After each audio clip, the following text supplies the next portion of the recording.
9 months on Venus, and I still couldn't look at the station from outside without thinking of a coffin someone had tried to make beautiful. The maintenance blister gave a clear view, a pressurized bubble bolted to the station's underside, transparent enough to show everything the monks preferred to ignore. From below and behind, Our Lady of the Veil was a black cathedral balloon hanging in the yellow clouds, its devotional spires bent under pressure differentials like soft metal.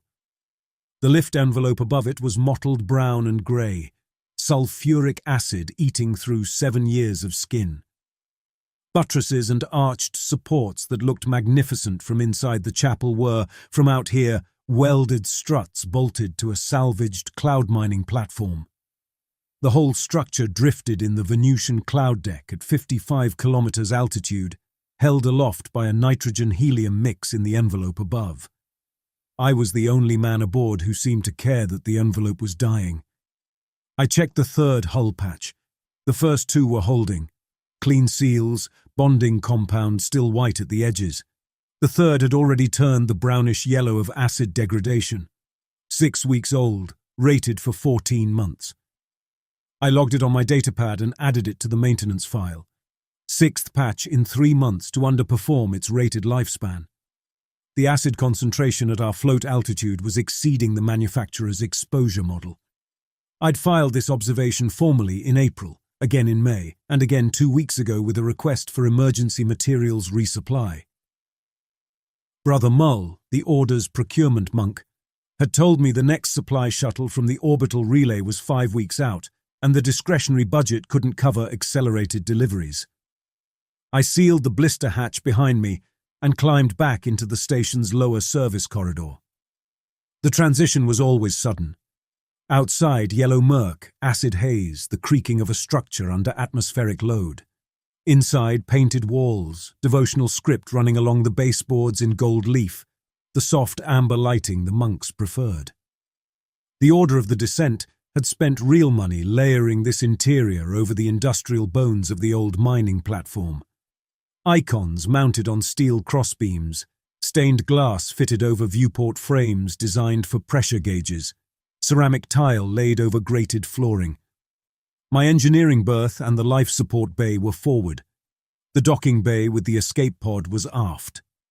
Between them lay the monastery proper. Chapel, refectory, residential cells, the St. Statue gallery along the outer ring, and the stained glass observation dome at the crown where Prior Lowell held his most important services. 23 monks, 1 contracted atmospheric systems engineer. 14 months was the contract term.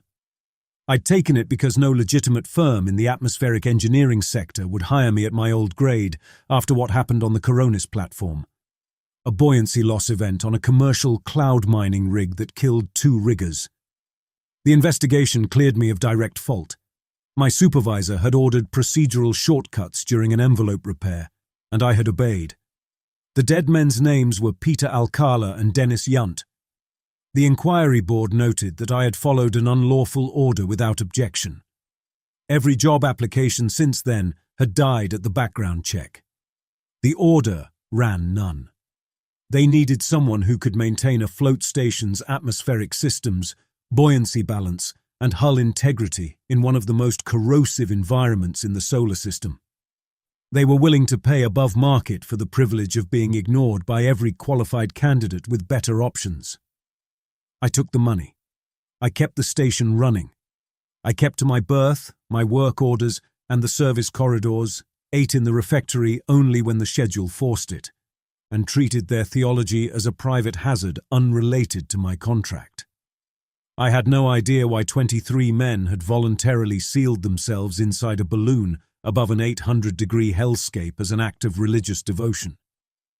I passed through the refectory on my way forward. 6 monks ate in silence at the long composite table, bowls of the same protein and grain ration the supply shuttle delivered quarterly. They acknowledged me with small nods. I returned them. 9 months had settled into a routine of mutual courteous distance. They found me coarse and secular. I found them baffling but mostly harmless. The arrangement held because nobody needed it to become anything more. Prior Lowell was in the chapel finishing a midday service. I waited in the corridor until the last brothers filed past me. Brother Hagen came last. A tall man in his 50s with the upright bearing of someone who'd spent years in uniform before he'd found God. Hagen had been military, though which branch and which rank he'd never shared. He gave me the look he always gave me, measuring, certain that I was a temporary nuisance the station would eventually shed. Lowell was straightening the altar cloth when I entered. He was 63, gaunt in the way of men who ate little by choice, with a calm that came from absolute certainty. I'd learned to respect the intelligence behind it, even as the certainty itself made my skin crawl. He understood the station systems better than any of his monks. He asked real questions when I briefed him. He simply acted as if the answers belonged to someone else's emergency. Prior, I need to talk about the forward hull patches. He folded the cloth precisely. You filed a report. The third patch failed inside 6 weeks. The bonding compound can't handle the acid load at our current altitude. I need authorization for an emergency materials request to the orbital relay. Sealant, patching composite, and replacement bonding stock. Enough for 20 applications. Brother Mull has explained the budget situation. Brother Mull's budget situation is going to become a hull breach situation. The patches are degrading faster than I can cycle them. Without fresh materials before the next scheduled resupply, I'll be triaging which sections of the station I can keep sealed and which ones I have to abandon. Lowell looked at me with that expression I'd never been able to read cleanly, attentive, undisturbed, as though the information confirmed something he already knew and had made peace with. Which sections would you abandon? The outer devotional gallery first. The Saint Statue corridor. The secondary observation blister on the port side. Sacred spaces. Structurally peripheral spaces. If you want me to keep the chapel sealed instead, I'll swap priorities, but something has to give. He touched the altar cloth with 2 fingers, smoothing a crease that wasn't there. Which patch failed first? The aft port seam. And after that? I stared at him. Prior, the sequence doesn't matter. The rate matters. The sequence may matter more than you think. It matters if you're trying to keep a station alive. That's what I was hired to do. I'll consider it, he said. The same words he'd used for 3 months. Thank you, Phil. I left with my hands still and my mouth shut, carrying every satisfying response back to my berth where it could do less damage. I pulled up the maintenance log on my terminal. The numbers told a story Lowell either couldn't read or wouldn't. The station's external hull was degrading on a curve. 6 months ago, the patches held for their full rated life. 3 months ago, they started failing at 60%. Now they were failing at 40%. The acid concentration in the cloud layer was constant. The variable was our altitude. We were lower than we should have been, lower than the operational float band the station was designed for. I pulled up the altimetry log. The number I read off the barometric sensor stopped me. I checked it against last week's entry, then the week before, then the month before. Our Lady of the Vale was 200 meters below her charted float altitude, and the discrepancy had been growing steadily for 11 weeks. 200 meters might sound trivial in a planet's atmosphere, but Venus is a pressure gradient measured in depth. Every kilometer of descent increases ambient pressure, temperature, and acid concentration. The station's lift envelope was designed to hold equilibrium at 55 kilometers. We were below that. The envelope was leaking slowly and continuously, faster than the automated gas management system could compensate. I logged it. I added it to the same report nobody would read. Then I sat in my berth with the amber light of the monastery pressing through the viewport and told myself that 11 weeks of slow descent was a maintenance problem. I had 5 weeks until the supply shuttle. The numbers might hold. The alarm pulled me out of sleep at 0240 station time. Hull loss alert, outer devotional gallery, port side. I was moving before the second cycle of the warning tone. Boots on, repair kit over my shoulder, mask and goggles on my belt in case of acid infiltration. The monks were already awake. Their emergency discipline impressed me, as it always did. Orderly, quiet, each man moving to his assigned station. Prior Lowell stood at the junction of the main corridor and the gallery approach, directing brothers to seal secondary hatches and reroute ventilation. He saw me coming and stepped aside without a word. The outer devotional gallery was a long, curving corridor that followed the port-side hull, lined with painted panels and saint statues mounted in niches every 3 meters. Devotional script on the baseboards, icon frames on the walls. The kind of space the monks loved and I avoided because the ornamentation hid the structural condition of the hull behind it. I could hear the problem before I saw it. A high, thin whistle of pressure differential where a seam had split in the outer wall. The split ran almost a full meter along a vertical join between 2 hull plates. The outer shell beyond it was holding, but the seam breach had opened a channel for external atmosphere to press against the inner devotional layer. Acid condensate, driven by the pressure differential, had pushed through the gap and was running down the wall in thin rivulets. Wherever it touched the devotional paint, the paint dissolved. I watched it happen under my work lamp. The acid stripped the outer layer away in sheets. Colour, varnish, gold leaf and iconographic faces peeled off the wall like sunburned skin. Behind the holy images, the station's industrial skeleton emerged. Welded steel crossbeams, manufacturer stamps from the Corio Pacific Heavy Industries cloud mining platform the Order had purchased at salvage auction 9 years ago. Serial numbers stenciled on structural members. A faded logo for an atmospheric extraction company that had gone bankrupt in 2041. The monastery's beautiful interior was a painted shell over industrial scrap metal, and the acid was performing the revelation with the thoroughness of a coroner. 3 monks stood behind me, staring. Brother Garrett, the Order's systems assistant, a young man of 28 who handled basic station operations and served as my closest analogue to a colleague, held a portable lamp, his face tight with something more complicated than shock. He hadn't known. I could see it in the way he touched the exposed crossbeam after I told him it was safe, running his fingers over the Corio Pacific stamp like he was reading a secret. I worked the seam, emergency sealant, pressure tape, a bracing clamp from my kit. Ugly repairs, all of them.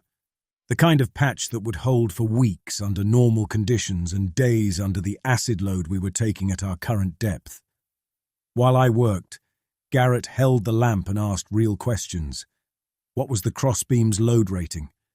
What did the mining platform designation mean for the station's structural specifications? Had the devotional modifications, the stone statues, the glass dome, the ceramic tile, been calculated against the original load-bearing frame? They weren't, I said. I'd pulled the station's engineering file during my first month aboard and found what I expected to find. The Order had contracted a retrofit firm to install the devotional interior without commissioning a new structural assessment. The industrial skeleton was carrying weight it had never been rated for, in conditions it had never been designed to endure permanently. This frame was built to hold extraction equipment and a crew of 12 for 5-year rotations, I said. The statues alone added 6 tons of composite and ceramic. The observation dome added another 4 in pressure-rated glass. Nobody ran the numbers on sustained atmospheric stress with that load bolted onto the frame. Garrett looked at the exposed metal. The acid had cleaned it thoroughly, and the weld seams gleamed with a dull grey clarity that made the structural fatigue visible even to a non-engineer. Microfractures ran along the heat-affected zones like hairline cracks in old plaster. How long? He asked. Depends on how fast we keep sinking. Prior Lowell arrived. He studied the exposed hull with the same calm he brought to everything. Hands clasped, posture straight, unhurried. He traced one of the manufacturer stamps with his fingertip, the way a man might trace an inscription on a headstone. What was always underneath? He said quietly. The vanity burned away. I looked at him. He was studying the acid-stripped wall with an expression that made my repair work feel irrelevant. Deep, settled satisfaction. The damage had confirmed a private expectation. I'd seen him receive previous maintenance reports. This was something else. This was a man watching a prophecy come true. Prior, this seam failure is a symptom. The hull plates are taking more stress than they can handle at our current altitude. We need to vent ballast, stabilize our float depth, and file for emergency resupply. If the descent continues at its current rate, we should also begin discussing evacuation protocols with the orbital relay. Lowell's gaze moved from the wall to me. The satisfaction remained, rearranged into something more formal. The orders charter is clear, Phil. We are here by choice, in full knowledge of the hardship. An evacuation request requires a unanimous vote of the full Brotherhood. I will not call that vote. Then vent the ballast. Give me a stable altitude and I can keep the patches viable. The ballast is part of the station's design. Its management falls under the Prior's discretion. Its management is killing us. Your concern is noted. He said it without hostility, without condescension, and without any intention of acting on it. You are a contractor, Phil, a valued one, but the station's governance is the province of the Brotherhood. He left. The three monks followed. Garrett stayed, holding the lamp while I sealed the last edge of the patch. When the sealant had cured enough to hold, I sat back on my heels and looked at him. The supply manifests, I said. The last 2 shipments from the orbital relay. What did you actually receive versus what I requisitioned? Garrett's expression answered before his words did. 40% of your materials request, maybe less. The Prior reviewed the procurement orders before transmission. He edited them. Edited them how? Reduced the quantities, removed the emergency flags, reclassified the sealant orders from critical to routine maintenance. I stared at the sealed crack in the hull, the patch already taking a load it was barely engineered to hold. Lowell had been starving the station's maintenance supply. The patches were failing because they were the wrong grade for the conditions, and the right grade hadn't been ordered because Lowell had made sure of it. The escape pod, I said. What's its maintenance status? The Prior handles that schedule personally. I don't have access to the bay. Since when? Since 3 weeks ago. He sealed it with a physical lock, chain and his signet wax. I climbed to my feet and packed my kit. The repair would hold for a while. The station would keep sinking. The man responsible for keeping us alive was quietly ensuring that we couldn't be. We dropped below 54 kilometers in the next 36 hours. I measured it and logged it. The external temperature was climbing, 6 degrees above the station's design baseline. The acid concentration in the surrounding cloud layer ran hotter and heavier at this depth. Corrosion rates on the hull patches I could still monitor had increased by a factor I hated calculating. I was running a triage operation. The station had 47 distinct hull sections. I ranked them by structural importance. Life support junctions first, atmospheric processing feeds second, crew habitable spaces third, then storage, then the devotional areas. I concentrated my remaining sealant and patching compound on the top 12 sections and let the rest degrade. This put me in daily conflict with monks who wanted the chapel ceiling fixed, the gallery icons protected, the meditation cells resealed. I told them what I told everyone.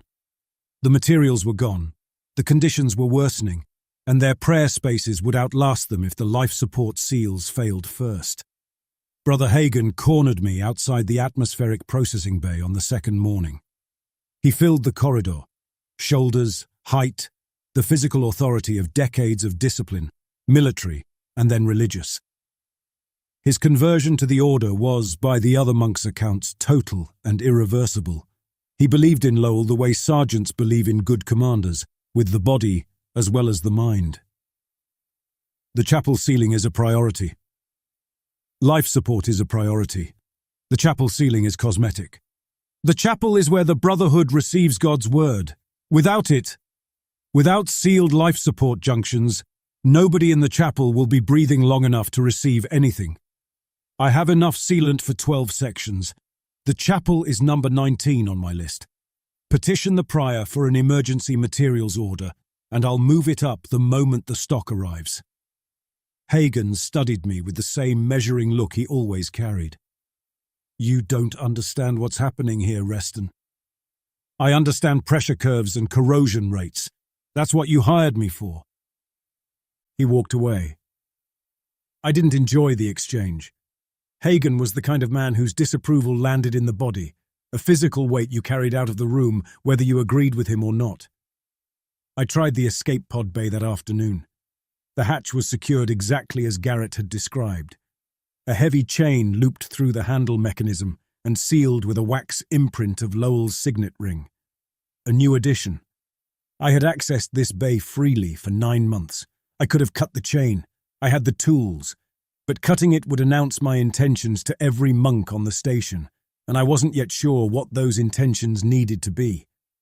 I went to the observation dome instead. The dome crowned the station's upper deck, a hemisphere of pressure-rated stained glass the Order had installed during the retrofit, replacing the mining platform's original sensor array. It was the monastery's most sacred space, the place where the monks gathered for high services, and the view of Venus's cloud layer was framed by coloured glass depicting scenes from the Order's theology. Saints in fire, penitents descending into golden mist, a faceless figure the monks called the Witness, standing at the threshold of a burning gate. The dome was buckling. I saw it the moment I climbed the access ladder and stepped onto the observation platform. The glass panels had been engineered for the pressures at 55 kilometers. At 54, the load differential was already deforming them inward.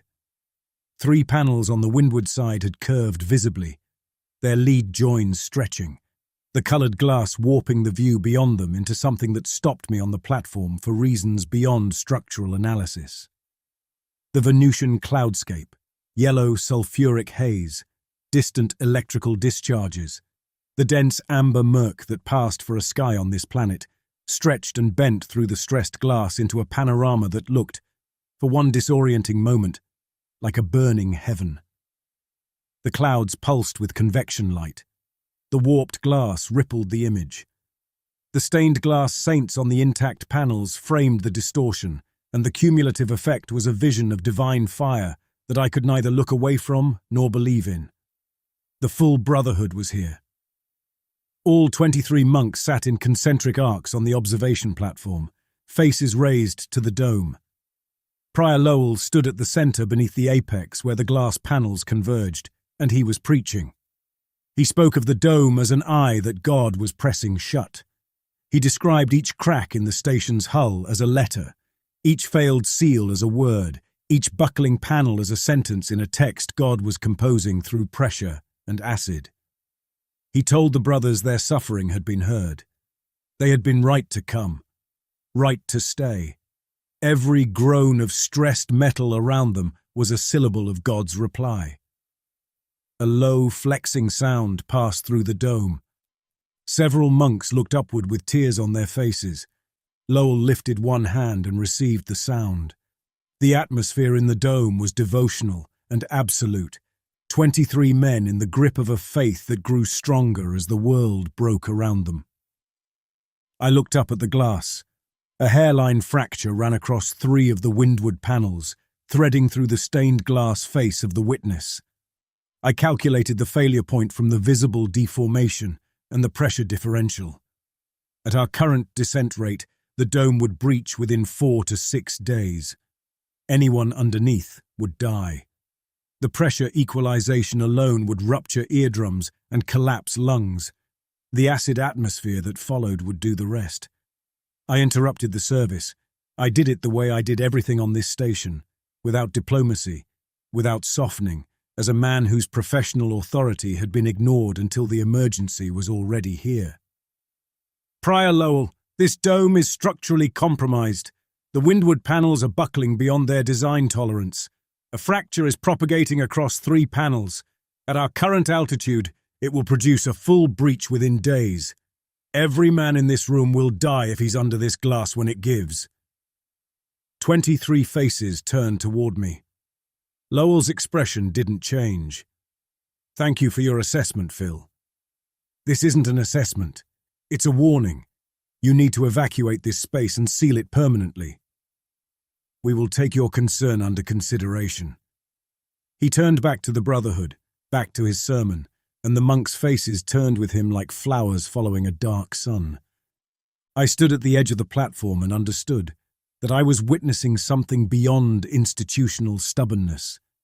These men were worshipping the danger. I found Garrett in the systems bay, running routine checks on the atmospheric processors. He looked up when I came in, and whatever he saw on my face made him set down his datapad. Sit down, I said. I need to show you the numbers. I laid it out for him on my datapad's display. The descent curve, 11 weeks of continuous altitude loss, accelerating. The hull loss projections, triage estimates for every section, cascading failure models showing what happens when any 3 adjacent sections breach simultaneously, the dome fracture propagation timeline, the sealed escape pod bay, the edited supply manifests, the fact that Prior Lowell had systematically ensured the station could neither be repaired adequately nor resupplied in time. 72 hours, I said. Maybe less if a major seal lets go or the dome goes early. That's how long this station survives at its current descent rate, before cascading hull failure becomes inevitable. Garrett absorbed it in stages, each number landing a fraction of a second after the last. He was intelligent. He understood systems, load models, the basics of pressure engineering. He could read the curve. The escape pod, I said. It's a 4-seat emergency capsule with its own lift balloon. It can ascend to retrieval altitude. The orbital relay will pick up its distress beacon. I'm going to open that bay, prep the pod, and launch. There's a seat for you. He put his hands flat on the console. He had been with the Order since he was 19. 9 years. His entire adult life had been shaped by the Brotherhood, by the doctrine, by the daily rhythm of prayer and labor and penance in the clouds of a planet that wanted him dead. Whatever he believed about God, he believed it with his body as well as his mind, and I was asking him to tear it out. One day, he said. Give me one day. Let me talk to Lowell privately. If I can make him see. You can't. One day, Phil. 24 hours. I'll talk to him tonight. I should have refused. Every number on my datapad was screaming at me to cut the chain, board the pod, and launch before Lowell or Hagen, or the atmospheric pressure made the decision for me. But Garrett was the only man on this station who had looked at my maintenance reports and asked real questions. The only one who had held a lamp while I patched a hull seam at 3 a.m. The only one whose company I could tolerate for more than 10 minutes. And he was asking for one day. 24 hours, I said. Then I'm cutting that chain whether you're with me or not. He nodded. He picked up his datapad and went back to his atmospheric checks, and I stood in the systems bay and listened to the station groan around me. Metal contracting under thermal stress, hull plates shifting against their welds, the deep structural complaint of a building being slowly swallowed by a planet it was never meant to survive. Garrett's 24 hours ran out while I slept. A hull breach alarm tore through the station at 0410. A full rupture this time, the warning tone cycling at the rapid pitch that meant atmospheric infiltration. I was running before I had my boots sealed. The damage was in the outer ring, the Saint Statue Gallery, portside aft. A section I'd triaged and sealed off 2 days ago, when I ranked it 19th on the priority list and told Brother Hagen his chapel ceiling mattered less than breathable air. I'd closed it because I lacked the sealant to maintain it. The atmosphere had found the weakness I'd abandoned. I reached the sealed hatch and checked the corridor gauge. Pressure differential across the door was high enough that opening it would pull atmosphere into the habitable section. I went around through the service crawlway, down a deck, across the lower maintenance channel, then up through an access panel that brought me to a secondary viewport overlooking the breached chamber. What I saw through that viewport earned every hour of dread the past 11 weeks had built. The chamber was open to Venus. A section of hull plating had buckled inward along a weld seam, peeling back far enough to admit the exterior atmosphere in a continuous pressurized stream. Acid clouds poured through the gap, dense and yellowish, heavy with sulfuric condensate, and pooled in the lower half of the room like floodwater rising in a basement. The acid was chest-deep against the far wall and climbing. Everything below the surface was dissolving. Floor tiles, storage crates, a devotional bench, the base of a mounted crucifix. In the center of the chamber stood the Order's largest saint statue. A 2-meter figure of Saint Endurance, the Order's patron, carved from composite and ceramic. Arms raised in benediction, face turned upward towards the hull breach, as if greeting what poured through it. The acid stream hit the statue directly, flowing over the upturned face and down the robed body. I watched the saint's features dissolve. The brow softened, the eyes filled and ran, the nose collapsed into the cheeks, the mouth widened into a shapeless opening, then closed as the surrounding material sagged over it. Within minutes, the face became a dripping, featureless mask. Wet, blank, still holding the shape of a human head but stripped of everything that had made it recognizable as a specific figure, a specific expression, a specific saint. The benediction hands lost their fingers. The composite dissolved at the tips first, each finger shortening joint by joint, the gesture of blessing becoming a gesture of reaching, then grasping, then nothing. I forced myself to read the structural damage around the statue. The hull breach had compromised the pressure frame for the entire outer ring. Through the gap, the industrial crossbeam was visible, corroded to roughly half its rated thickness. Acid had worked on it from outside for months before the interior breach gave it access from both directions. The frame was failing in a way that would propagate. When this section went, it would transfer load to the adjacent sections, already at their stress limits from the station's ongoing descent. Cascading failure. My 72-hour estimate, calculated 30 hours ago, had been optimistic. I ran the numbers against what I could see, 30 hours, possibly less if the outer ring let go as a unit. I found Lowell in the chapel. He was alone, kneeling at the altar, and he stood when I entered. "The outer ring is breached," I said. "Full atmospheric infiltration in the Saint Gallery.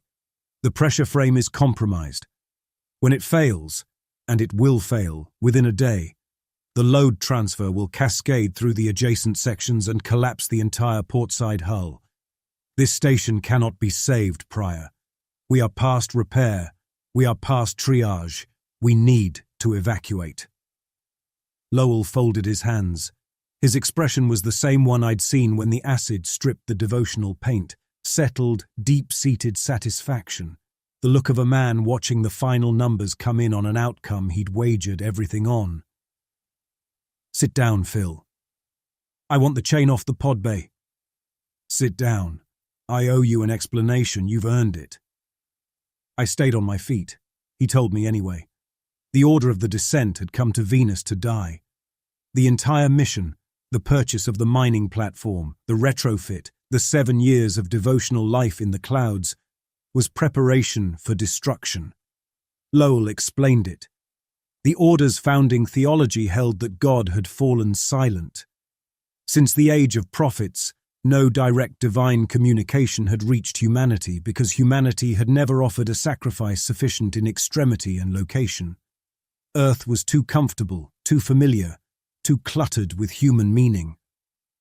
God required an offering made in a place that approximated hell, a place of crushing pressure, corrosive atmosphere, killing heat, absolute hostility to human life. Venus. The station was the offering. Its destruction was the prayer's culmination. The specific pattern of that destruction, which seals failed first, which icons cracked, which chambers flooded, the sequence and tempo of the collapse, was God's direct reply. Lowell had been logging every failure, every pressure reading, every structural event, correlating them with liturgical texts. He believed the pattern was coherent. He believed God was answering. The acid dissolving St. Endurance's face was a verse. The dome buckling inward was a chapter.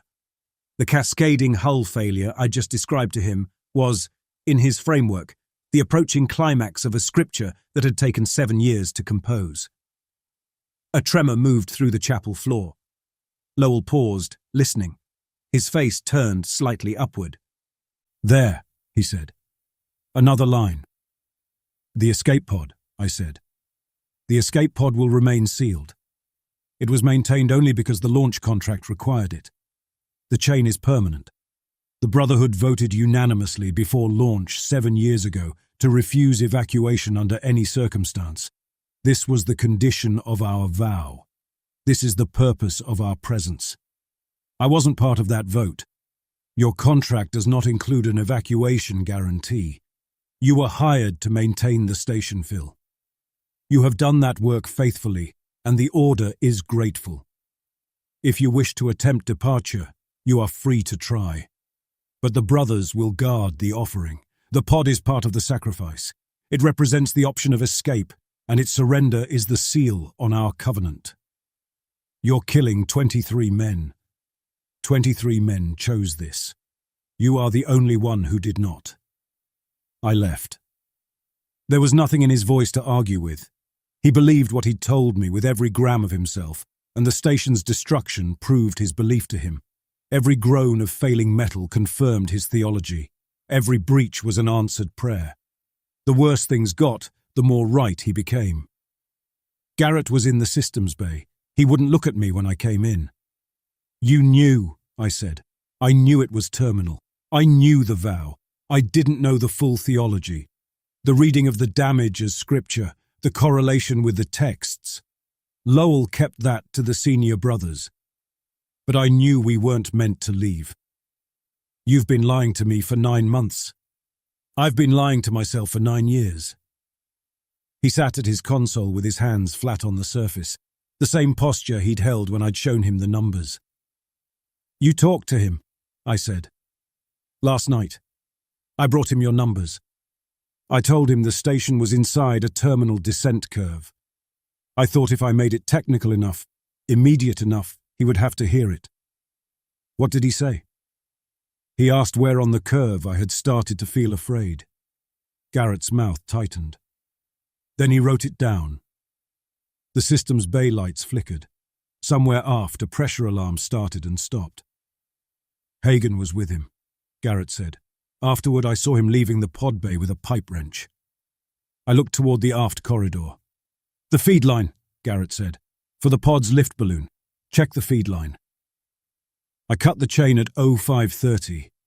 My heavy shears went through the links with 3 cuts, each one ringing through the corridor hard enough that anyone within 50 meters would have heard it. The wax seal crumbled. I pulled the chain free and opened the pod bay hatch. The bay was small, a docking cradle holding the 4-seat emergency capsule, its compact lift balloon folded on top, umbilical lines connecting it to the station's power and gas reserves. The pod itself was functional. I checked the control panel, ran the diagnostic sequence, confirmed that the capsule's pressure hull was intact, its beacon operational, its power cells charged. 4 seats, air recycler rated for 72 hours, ascent capability to 60+ kilometers, well within the orbital relay's retrieval range. Then I checked the gas feed line. The line connected the station's lift gas reserve to the pod's balloon inflation port. Garrett's warning made sense the moment I traced the connection. The feed line had been cut with a pipe tool at a junction behind the cradle's mounting bracket, where the severed ends could be pushed apart and hidden from a routine visual inspection. Someone had done this carefully and recently. The cut surfaces were bright, uncorroded, Lowell's work or Hagen's. The severed line made the pod a falling coffin. The balloon could never inflate from the standard connection. The capsule would drop into the thickening Venusian atmosphere until pressure and heat killed everyone inside.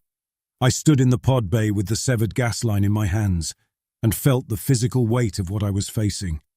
A station designed to die, maintained by men who wanted it to die, with the single escape route crippled by the man who'd hired me to keep the lights on.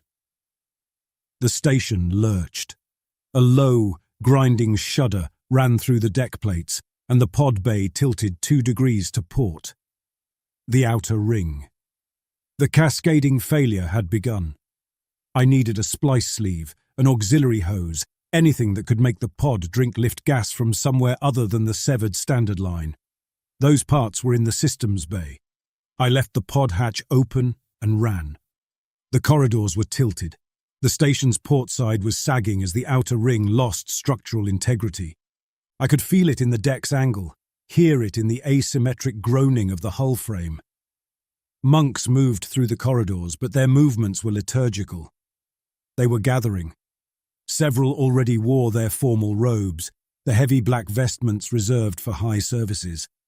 Brother Langan passed me in the secondary corridor, walking barefoot on the tilting deck, acid burns on both hands from a patch of condensate he'd knelt in.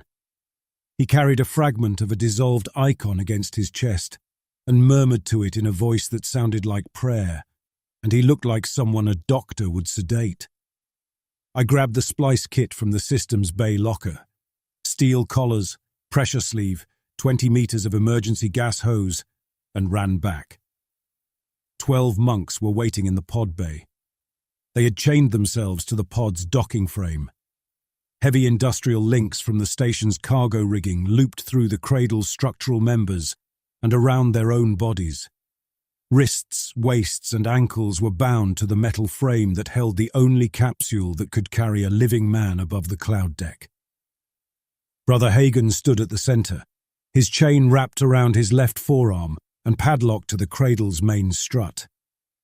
The other 11 sat or knelt in a tight semicircle, bodies pressed against the pod's hull, filling the space between me and the hatch.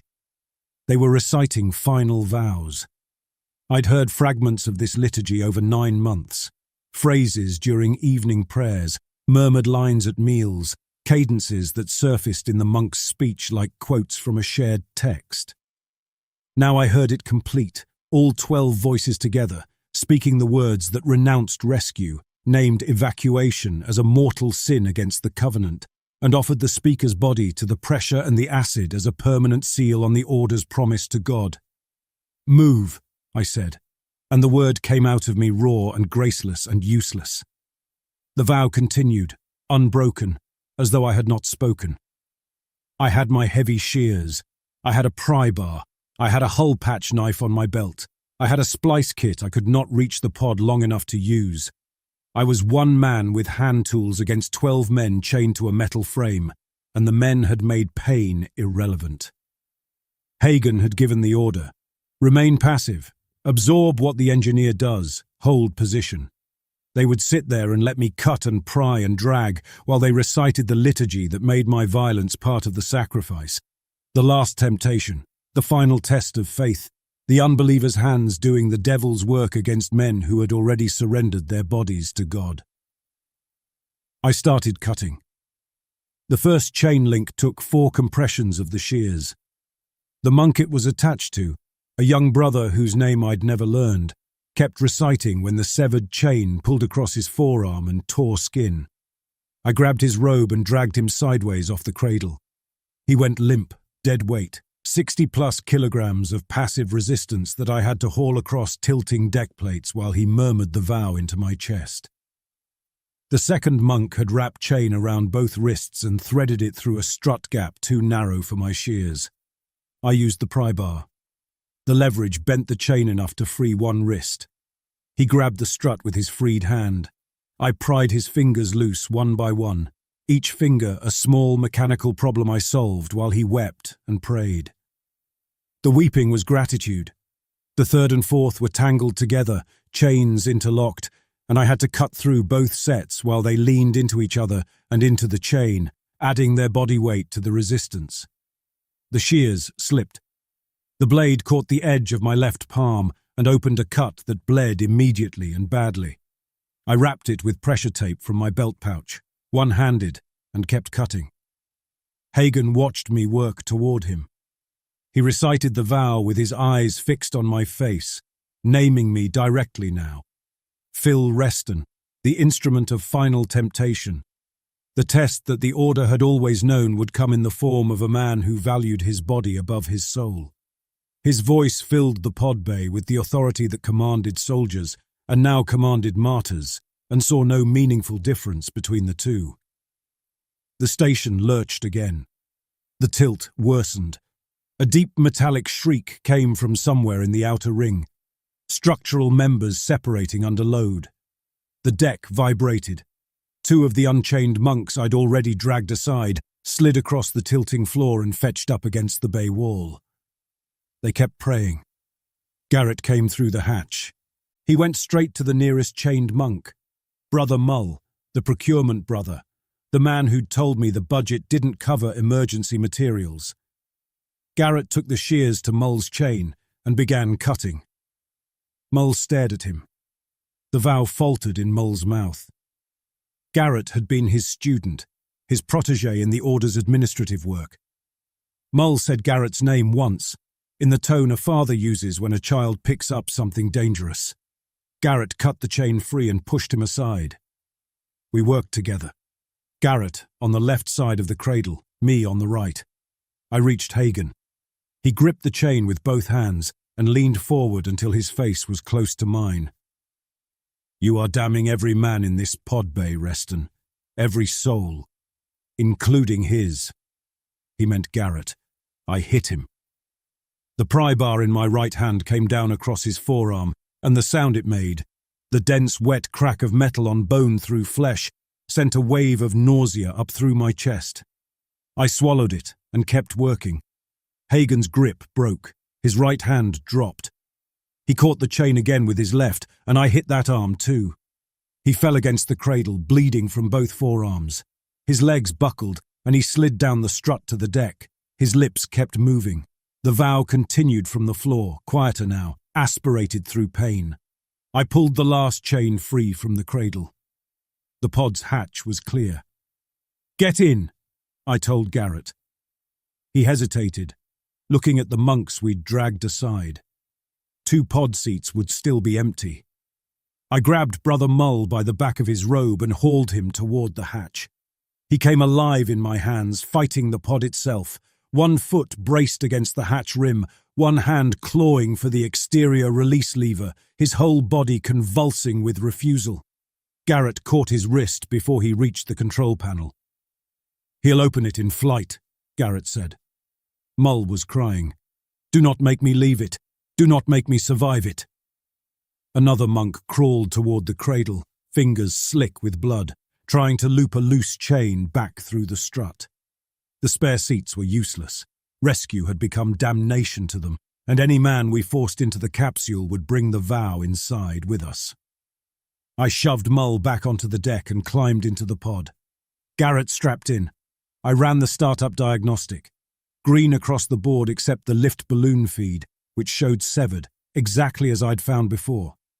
I tried the splice sleeve anyway. The cut was too close to the cradle bracket. The line twisted under load, and the pressure collar could not seat cleanly against the severed pipe. It won't hold, I said. The pod can't inflate from the standard connection. We launch without buoyancy, we sink. Garrett was breathing hard. His hands were trembling. Someone else's blood was on his sleeve. He looked at me like a man who had just dismantled everything his adult life was built on and needed the next instruction to come from outside himself. The main envelope, he said. The Cathedral balloon. It still has lift gas. Emergency cross-feed valve in the systems bay, 2 levels up. You can reroute the station's buoyancy reserve directly into the pod's auxiliary inflation port. If I pull gas from the main envelope, the station drops faster. Yes. The math was simple. The station was already dying. Its main lift envelope was leaking. Its hull was cascading. Its altitude was below Stay with the pod, I told Garrett. Keep the hatch open. When the balloon starts inflating, Strap in. Every monk still aboard, 22 men, would die sooner because of what I was about to do. They would stay, they would pray, and they would be crushed, dissolved, and cooked inside a structure that fell faster because I drained its last breath of buoyancy to save myself. 2 riggers on the Coronis platform, Peter Alcala and Dennis Yunt. I'd failed to refuse an order, and they died while I survived, and every day since then had carried their weight. Now I was about to add 22 more names. The difference was that this time I was giving the order myself. "Stay with the pod," I told Garrett. "Keep the hatch open. When the balloon starts inflating, strap in." I ran. 2 levels up, through corridors that tilted and groaned, past monks who knelt in passageways and doorways and held each other's hands and recited texts I couldn't understand, and didn't try to. The systems bay was where I'd left it, the cross-feed valve clearly labelled on the station's original mining platform schematic, because Corio Pacific Heavy Industries had built their equipment for practical emergencies, whatever decorative theology someone bolted on top afterward. I opened the valve, turned the crossfeed selector from main envelope to auxiliary port. Gas began to move, a rush through the pipes, a change in the station's background noise as the lift gas reserve shifted from the structure that held 22 monks aloft to the 4-seat capsule that would carry 2 away. The station dropped. I felt it in my knees, a sudden increase in descent rate, the floor pressing upward, the gravity of Venus reaching through 53 kilometers of acid and heat to claim what had been floating above it for 7 years. Alarms cascaded, hull loss warnings, pressure warnings, buoyancy critical, altitude critical. Lowell's voice came over the intercom. He was in the chapel. He was praying, and his prayer was broadcast to every speaker in the station. His voice was calm and full and radiant with a joy that I will hear for the rest of my life. "Brothers," he has answered. "The instrument moves, the offering accelerates. God uses the unbeliever's hands to complete what we began. Bless him. Bless his fear. Bless his flight. He is the final word." He said my name. He thanked me. He thanked me for draining the station's life to save my own, because in his theology, my desperate act of self-preservation was the final divine gesture. God using the hands of a man who didn't believe to write the last line of a scripture composed in pressure and acid and structural failure. I had not defied Lowell's plan. I had fulfilled it. I ran back down. The corridors were almost impassable, tilting past 15 degrees, junction hatches warping in their frames, condensate pooling on the low side. I reached the pod bay. Garrett was strapped in. The balloon status on the pod's console showed inflation at 80% and climbing. The gas I'd pulled from the Cathedral balloon was filling the small emergency envelope above the capsule, giving it the buoyancy to rise. I climbed in, sealed the hatch, hit the release. The docking clamps disengaged with a mechanical bang that rang through the capsule's hull, and the pod lifted free of the cradle as its balloon expanded overhead. Through the viewport, I watched Our Lady of the Veil die. The cathedral balloon was collapsing. Its main envelope deflated as the gas I drained left it hollow, the great dark shape folding downward like a wounded animal settling onto its knees. The spires, already bent, buckled flat. The observation dome shattered in a bright spray of coloured glass that scattered into the yellow clouds and vanished. The station's gondola, stripped of its buoyancy, sank through the cloud layer with a slowness that was worse than speed. Each visible second of descent carried the weight of every man still inside. I watched until the clouds thickened below us and the yellow murk swallowed the shape. Then there was nothing. Lowell's voice on the radio held for another 40 seconds. Prayer, steady and clear, broadcast through atmospheric static that thickened and crackled and broke the words apart syllable by syllable until the signal dissolved into the noise floor of Venus and was gone. The pod rose.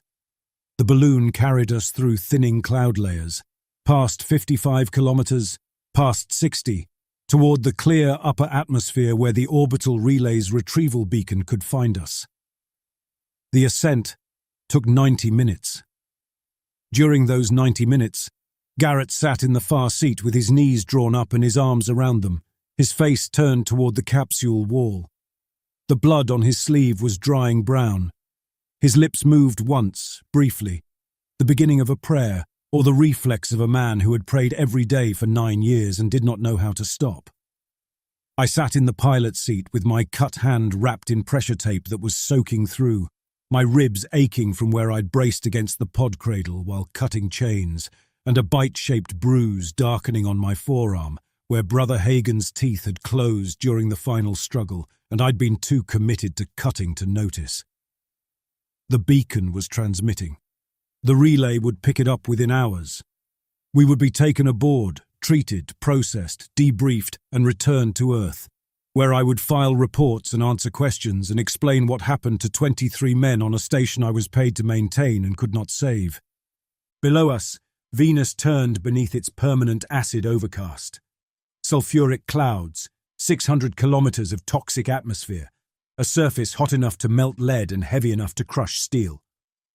Somewhere in the deep layers falling toward that surface, the wreckage of Our Lady of the Veil was dissolving. The monks were with it. Lowell was with it. The liturgy was finished. That was Lowell's last gift. The gratitude, the blessing spoken over the intercom while I drained the life from his cathedral. He had thanked me because my escape proved his theology. God had sent an unbeliever to complete the sacrifice. My survival was the final verse. I rejected it with every part of me. Lowell's voice still filled the capsule, calm and full, saying my name like a benediction. I'd saved myself from Venus. I had not saved myself from what Lowell made my survival mean. The pod drifted upward through clearing sky. Garrett's silence filled the capsule like a pressure I couldn't vent. Beneath us, the yellow clouds closed over everything, and the planet kept its dead, and the dead were grateful.